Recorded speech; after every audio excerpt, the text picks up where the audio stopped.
Well, good evening, good morning, good afternoon, global population, Sam Fisher here. Right, I think we better have a bit of a recap on where we've got to so far with regards to Epics Wars and maybe Alien Tech. Give you all a bit of a refresher before we have Series 2.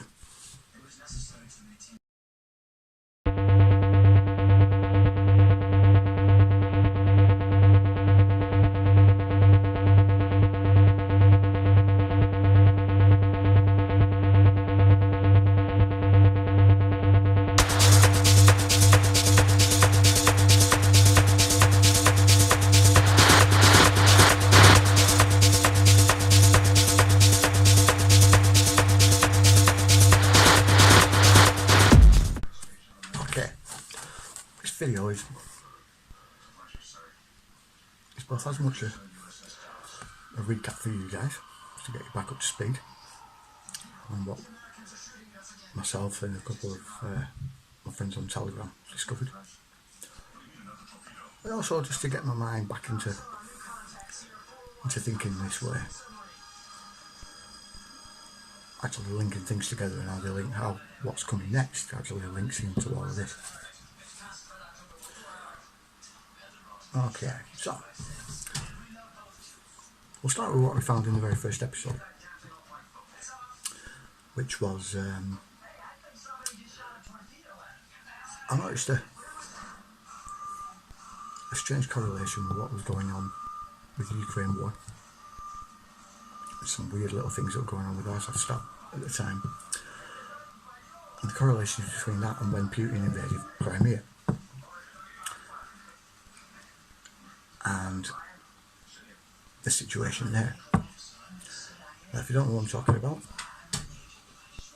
back in 2014, when Putin invaded Crimea, he sent all the main contingent of his troops and his best troops to one area, in particular in Crimea, which is just outside of Sevastopol, near a park whose name escapes me. It's something to do with sound. Anyway, just beside the point. Is what was buried there that was found many years ago now by a guy called Fisher Odysee, that I've mentioned countless times before. This was a pyramid underneath the ground, buried underneath 65 million years of rock. And then all the subsequent dives around that coastline that Putin had made, the setup of the Marine Archaeology Department at St. Petersburg University, that happened in 2020. The amount of dives that they did, 183 dives in 3 years, or 2 years even, during the pandemic. And then all the little bits and bobs that I found around there, like such as Bulgaria with the Saratina incident. Again, involving military and everything else. Azovstal's a good one because of the catacombs that are there. We've since found lots and lots, and it seems to be where the heaviest fighting is in Ukraine, is where a lot of these underground complexes are. One in Chernobyl, for instance. The interview with Ghislaine Maxwell that was in the Daily Mail, and then the links to Trump by dark journalist and Joseph Farrell that led me to Chernobyl. There's another one, the underground complex that's in there. That was actually the first place, when Putin kicked off this war in Ukraine, that was the first place that they surrounded and took over, that whole place there, Chernobyl. And he's only stayed in the Donbass regions, the east, east of the Dnieper River, which acts as a natural border, but east of the Dnieper River, and the very southern edge of Ukraine, all the way across to Odessa and Moldova on this side.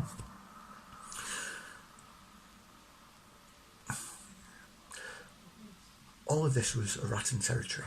Yeah.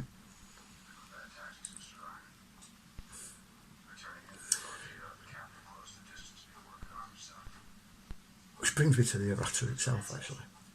I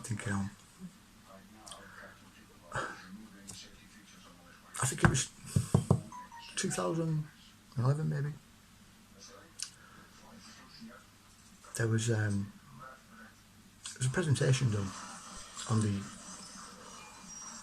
finds that they were making all the way around that sort of area, especially around Reupload, around that area, and near to Azovstal at the time. What was thought of by the people that were doing it at first as being a separate civilization called the Tripalia, which is since that time turned out to actually be the capital city of this very ancient civilization, who built their towns and settlements, strangely, in concentric rings of water and land. And this culture that lived there, extremely ancient. There's a lot about Ukraine that we're not told. There's a book by a guy called, I think it's Sergei Uranov or something like that it's called. The book's called The History of Ukraine, Aratta, 20,000 BC to 5,000 BC. A very hard book to get hold of. I've got a physical copy, I've got a PDF copy, which is infuriating, to say the least. Which tells you a great deal about the whole area.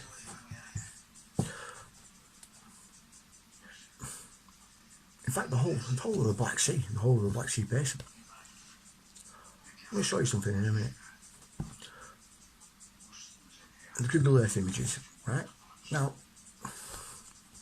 they will require you to suspend your disbelief a little bit, but you'll see what I mean.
other, saying and doing the wrong things, not understanding the nature of your enemy. If you don't understand the nature of your enemy and the weapons they use, you cannot fight that enemy. You can't fight the battle. You shouldn't even be on the battlefield.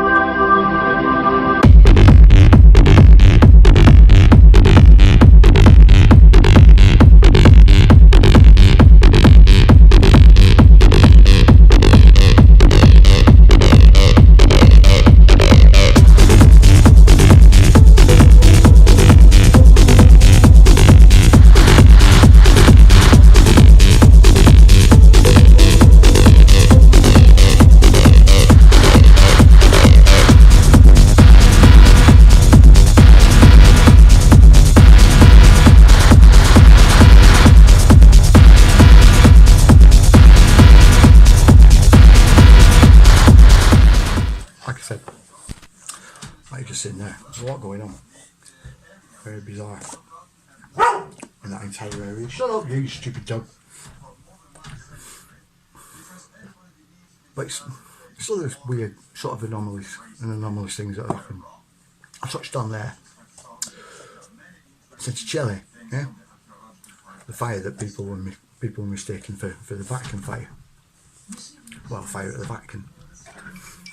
It was at an archaeological park. And in an area where they found underground tunnels that they were trying to say were stone mines. Stone mines. Ancient stone mines. It basically set fire to that whole area. The massive sort of, even right, the mayor of Centrale and the mayor of Rome, the chief inspector of Rome as well, both confirmed that it was very likely deliberate. It was arson. Couldn't think of a reason why. Very strange. We also looked at the Bosnian pyramids for obvious reasons. But also a little structure called Dorsen, yeah? Which is another anomalous sort of construction that is meant to be a Hellenistic fort, but it's got megalithic stonework there, which doesn't make any sense. So it's very likely another very old structure.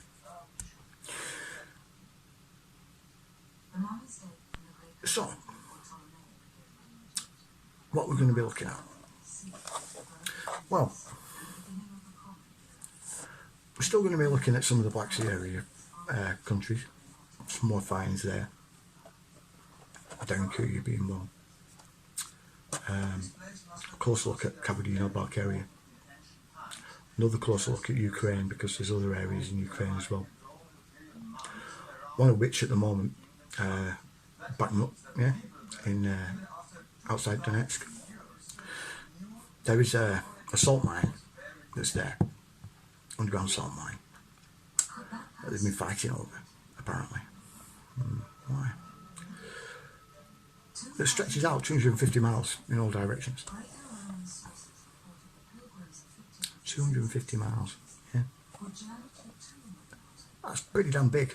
Not as big as the Chernobyl one though, but still pretty damn big. I'm telling you, this is all ancient tech that they're after. And it's all to hide it. They did the same in Afghanistan, which is going to be our next episode. Because some of the stuff I've been finding there and finding out about Afghanistan itself is pretty damn remarkable. Especially when you consider the close proximity between Afghanistan and Caucasia, which is another ancient civilization that's on the Russian border of Afghanistan. Yeah, there. Some of the stuff they found there is remarkable, absolutely amazing. And again, not talked about. In fact, Russia in general has got some absolutely stunning finds, which makes me think they're either an offshoot of the Aratta civilization, much like the Jiroth, that people confuse with the Aratta. Yeah? The Aratta weren't Arabian. And it's something that Matthew Lacroix has released videos about, trying to portray the Arattans as Iranians. They weren't Iranian. That's not where Gilgamesh said they were. It's not where the Book of Enki said they were either. Yeah. Travelled north. Up. Yeah. Not north that way a bit. Yeah. Northeast. Don't say northeast. He says north.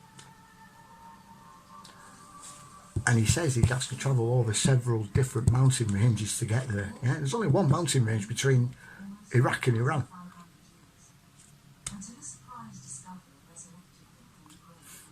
Well done, Bright Spark. Thought you were an expert. And you get Michael Sala. Just watch this. This is brilliant. Russia realized that there is this giant space ark buried under the sands of Oleshki Sands National Park in Ukraine's southern region. And so they basically, both of them wanted to get control over that. And this is something that I think you find, if you look closely at every major international conflict, there's always an exopolitical factor there that's being ignored.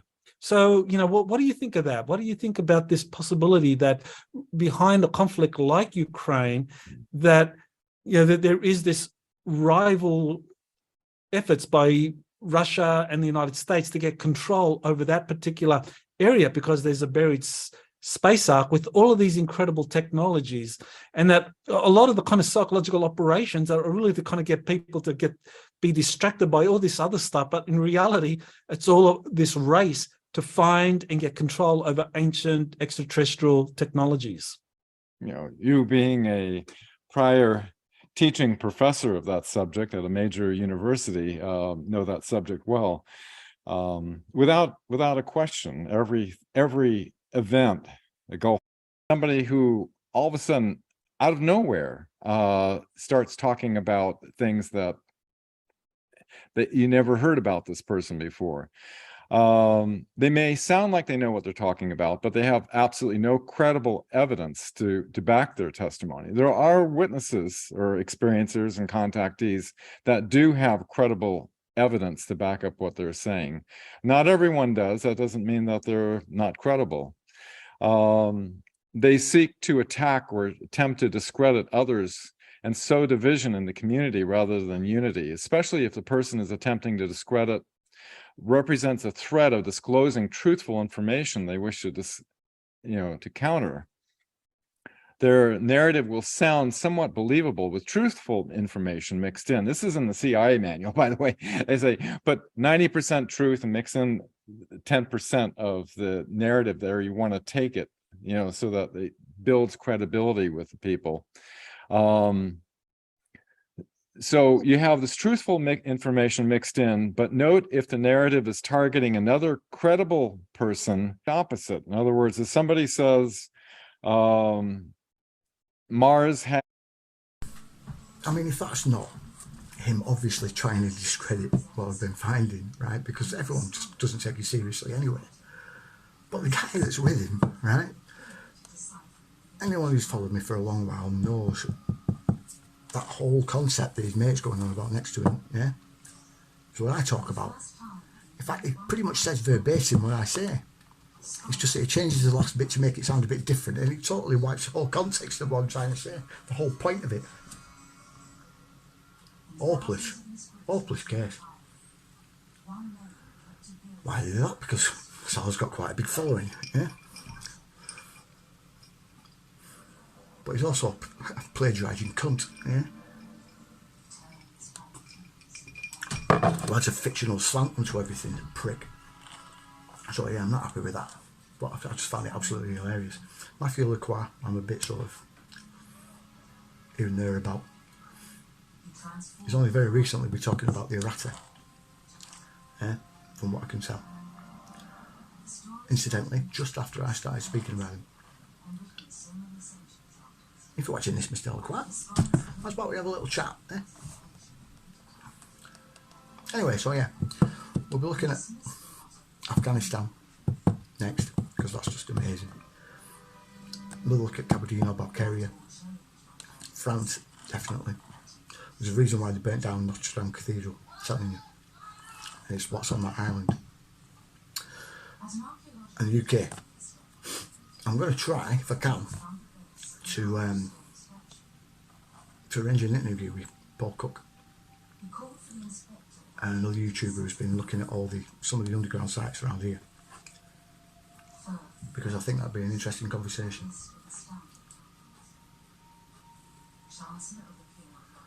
So yeah, that'll be series 2,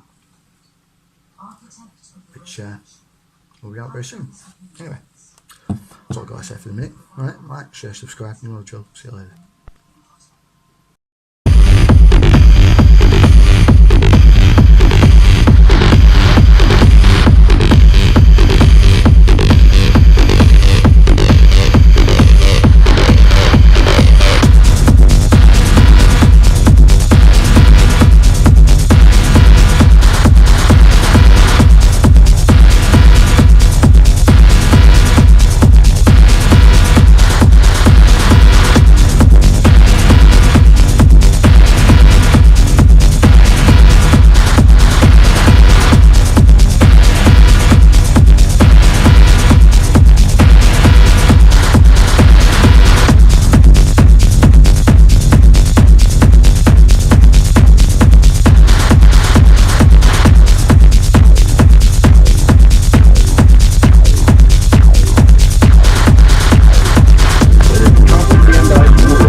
I am a messenger, and my message is unmistakable, and it had better not fall upon deaf ears, for those deaf ears will be rendered dead.